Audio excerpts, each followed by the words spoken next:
সুপ্রভাত।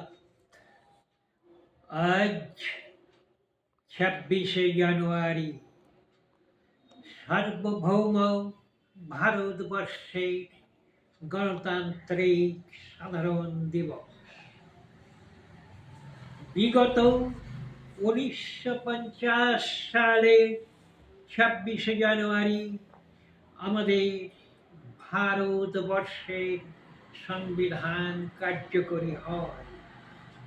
ভারতবর্ষ প্রজাতান্ত্রিক রাষ্ট্রে পরিণত হয়। 1935 সালে ভারতবর্ষ শাসনাধীন সরকারের যে আইন চালু ছিল তারই পরিবর্তন ঘটিয়ে ভারতবর্ষের সংবিধান কার্যকরী করা হয়েছিল। প্রতি বছর 26শে জানুয়ারি এটি পালিত হয়ে থাকে।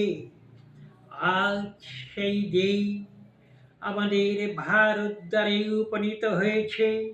আমাদের কর্তব্য, শ্রদ্ধা এবং একনিষ্ঠতায় তা পালিত হচ্ছে। ভারতবর্ষের এই সংবিধানে রয়েছে 448টি ধারা, 25টি উপধারা এবং 12টি তফসিল।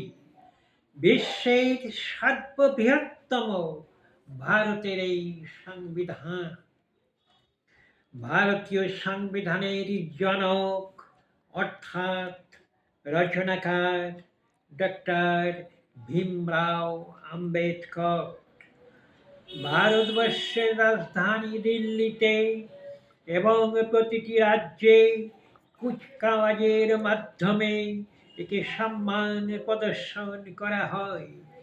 বিভিন্ন শিক্ষা প্রতিষ্ঠানে ভাষণ ও সাংস্কৃতিক অনুষ্ঠানের মাধ্যমে 26শে জানুয়ারি ও সাংস্কৃতিক অনুষ্ঠানের মাধ্যমে এই প্রজাতন্ত্র দিবস পালন করা হয়।